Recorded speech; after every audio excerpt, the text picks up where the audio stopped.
Hey guys, welcome back. Today I am resetting some more red wiggler bins and I figured I'd bring you with me.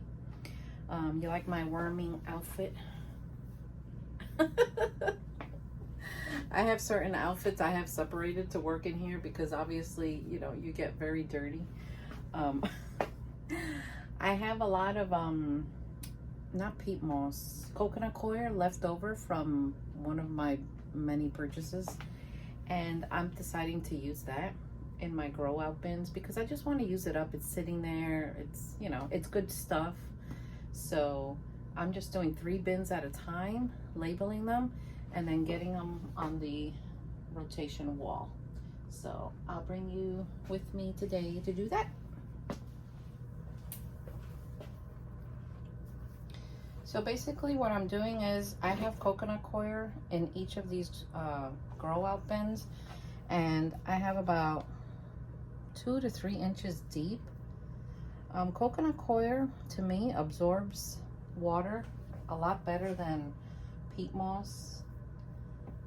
It just does. So if you put coconut coir in a bucket or a container of some kind and put water in it, before you know it, it's gonna absorb all the water. So as you can see in this one, I still have some dry pieces here that I just break apart as it absorbs the water. I just mix it up. I'm watching a Bigfoot documentary, but I had to pause it. How many of you like Bigfoot? You know I do. I've been after Bigfoot for a long time. Besides worm farming, you know, I have many hobbies. And even though I do this as a business now, I still treat it the same. I love my worms. I do everything I can for them. They're not just a dollar sign to me. Because guys, I've raised worms for 20 years before I decided to sell them.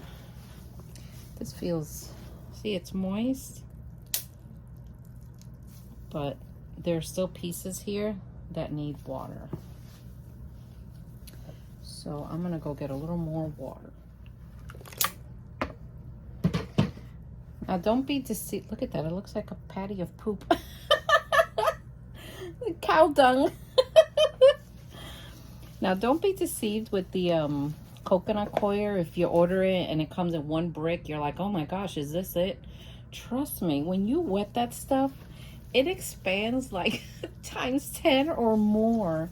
The first time I got it years ago, I thought, oh man, I had too much. I didn't know what to do with it. Now, you know that I've told you this before, but for you guys that are new here, the easiest way to get this stuff to break up is use warm water. Cold water, I don't know, it just takes longer. Plus, after a while, it hurts your hands. But warm water works a lot better. Look at that, you see? I poured all that water and look, there's still pieces that need water. And obviously, the more you work it, you know, the faster it'll absorb. Now you can put this in water and go do something else. When you come back, water will be gone. But you might need to add a little more just to work it in. I like the smell of coconut coir. I don't know about you guys. I think it smells, I don't know, kind of like a nice soil. Peat moss to me smells different. So yeah, this is getting nice now. Break up some pieces. Okay, so now that I pretty much have it wet and I have the depth that I want, and you know, I don't take a measuring ruler or anything. I just kind of know by my fingers, you know. There's about 1 inch, so I kind of go like this and I kind of know how much is in there. And if you think you have too little, then just go ahead and add some more. It's perfectly okay. So now the next thing I add is my azomite minerals, and I just take a pinch on each one. And I do these bins 3 at a time. It just, I don't know, it seems less overwhelming to me. Because trust me, when you're resetting about 30 bins, you're going to be like, oh my gosh, this is never going to end. And this is Dolomite Lime. Even though peat moss isn't, coconut coir isn't as acidic as peat moss, I'll still add a little lime because it doesn't hurt, and we want to make sure that it's balanced. My handy dandy tool, mix it all in. Okay, so now let's go get the worms. So here are my red wigglers that I had separated. And remember the trick I showed you yesterday? You just go like this at the bottom and flip over the patty, and look at that. So this is a 1/4 cup, so I need more than a 1/2 cup. This is what I personally like to put in my bins, but not a full cup. So that'll do. So then I come over here and I just sprinkle them on, and I give them a chance to go down. I do that for the next one. And obviously when the bedding is drier, it's so much easier to do this.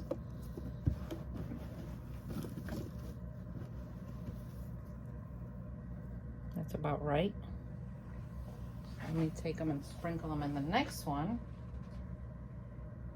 So how many people are new to worm composting?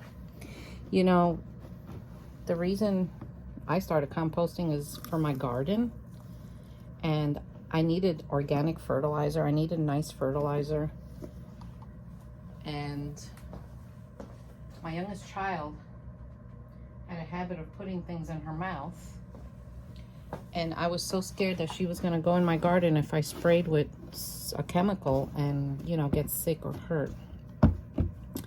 So that's the reason I did it. And with today's day and age, you know, with COVID going on and people spending more time at home and people cooking more at home, it's a great time to start raising worms and composting all your scraps so it doesn't end up in the landfill. So you see here, I still have worms left in here. So while I deal with them, I'm just gonna let them settle down and go down again and calm down. And then I'll come back and reset 3 more, and the process just starts all over again. All right, so now, even though they're not fully down yet, I need to move on to my next bins. So I'm gonna give them a little chow, and they'll just take it down with them.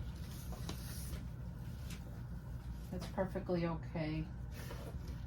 For those of you that are new here and haven't subscribed yet, please subscribe and give me that thumbs up. And if you want worms, worm chow, or any cute merch or things for worms, go to my website, thegardenandwormlady.com.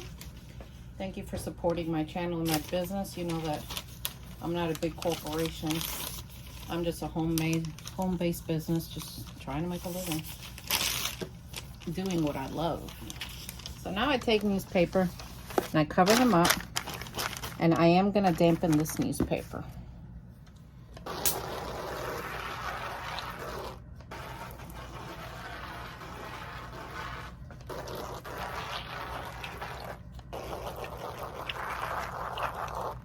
So me wetting this down with the chow underneath, the wet newspaper will also moisten the chow.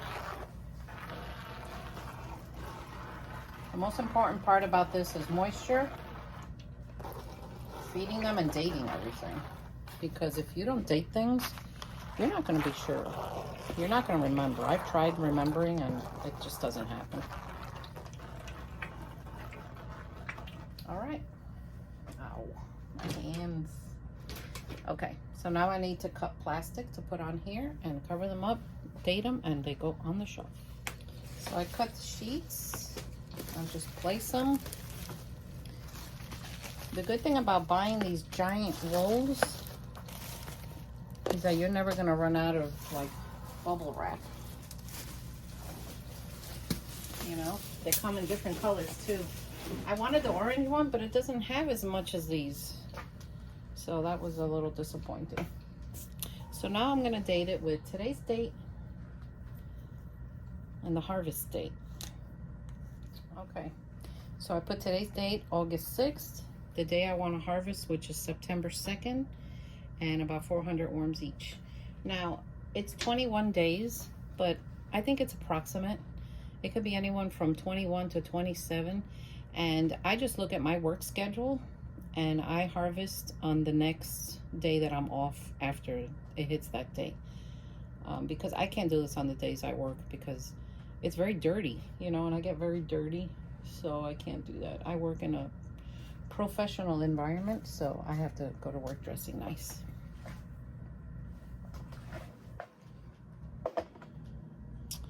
All right, so now they're gonna go, whoa, over there.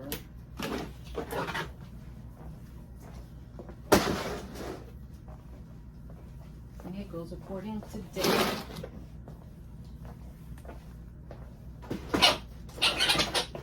This wall is getting full. So these are the next ones. It just rotates.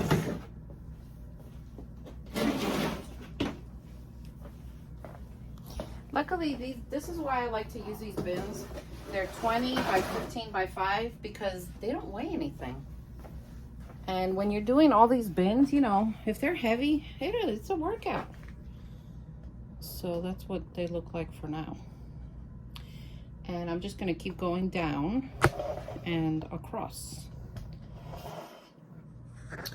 See guys, it's not that difficult, yet if you don't understand it, it can be difficult.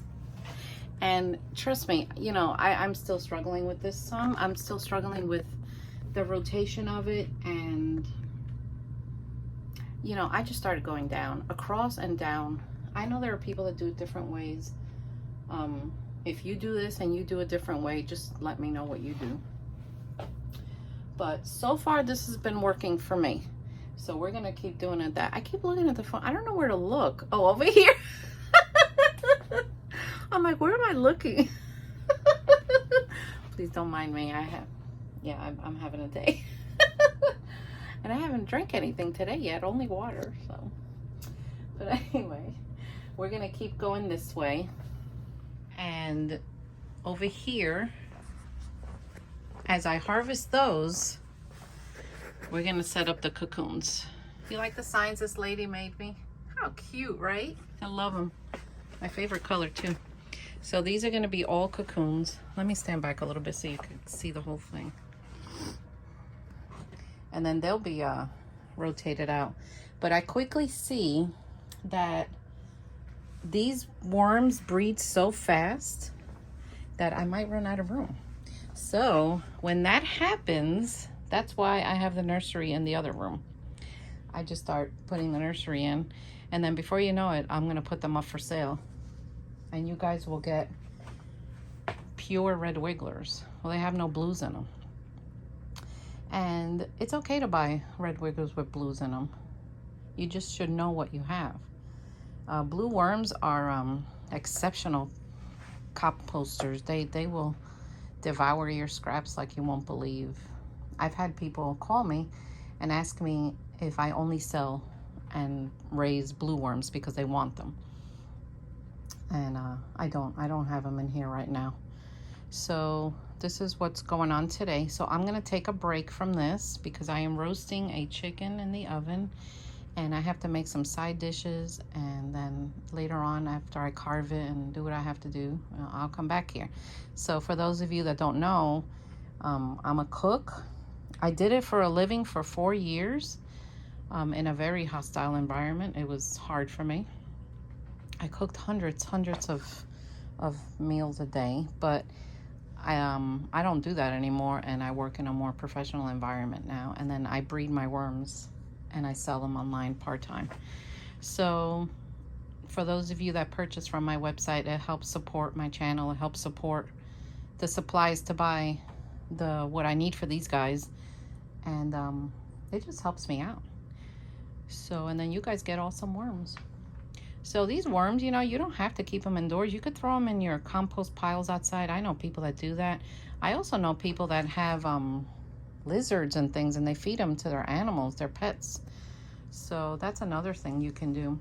Worm composting is just, it's an amazing, amazing art. I call it an art because it takes some time to learn how to do this, and you'll develop a skill. And you know, you can pass that on to your kids, grandkids, neighbors, whatever. Even maybe your local library will let you bring some in and do like a kids class. That would be great. The important is to get the word out there, so that we don't keep dumping our scraps into the earth and you know, out there in the landfill, and it's a giant disaster. So before I go, let me show you my Red Wiggler nursery. They are doing amazing, and Red Wigglers are incredible breeders. So I know I have a lot of springtails, but springtails are also part of the composting world. And you know, if I dry my bin out a little bit, then they'll disappear. But look at my Red Wigglers. There are worms everywhere. This is so dense that I'm gonna have to harvest it soon. Look at this, to get the worms out, so I could reset them over there. Now this bin, remember, it was all straw and pine shavings, and look what they're doing. They're converting it. Oh, there's a cocoon. Yay, a little baby right there. So as you can see, they're really devouring this. Oh, oh, look at this. What the heck? It's an avocado that's growing in some kind of tree. Oh man, and there's a worm inside. So he's an avocado. He made it a condo. There's several worms inside. That is so awesome. Now, if I were to plant this, I wonder if I'd get a tree. You know what? I'm going to leave it in here since it's growing so well. And that shows you the power of castings, guys. Look how beautiful and fertile it is without any chemicals. Without any chemicals. So they're doing really great. See, there's still pine shavings down here. You know, when you wet these pine shavings to use in these worm bins, I don't know about you, but I love the smell. I love the smell of wood. These worms are doing very well. They're so cute, aren't they? I love them because these were my first little guys that I had experience with the worm tower. My first worm tower was just a regular worm factory. And this was 20 years ago when they first started coming out, and nobody really knew what it was. And I first got into watching YouTube on this really old dinosaur computer that I couldn't even do anything with. But I learned how to worm compost from a lady on there named Christy Ruffner. She doesn't make videos anymore. But she had a barn with giant beds of manure, and the worms that she raised in there were amazing. So she sold me my first worm factory, and I've just, you know, I don't know, I got a sentimental reason for Red Wigglers because they were my first little babies. You see how that one has a clitellum? Let me show you. The clitellum is that bump right there. That means that this worm, even though he's young, he's ready to breed. This feels kind of dry. So later on when I come back, I'm going to have to moisten this and just take care of it like that. But they're looking good. I'm very happy with them. So pretty soon, these are going to have to be taken out and put over there in the grow out bins. All right, guys, I hope you enjoyed this video. As usual, I hope you learned something. And if you have any questions, you know I read all your questions down below in comments. So just ask me whatever you want. All right. I'll see you all next time. Take care.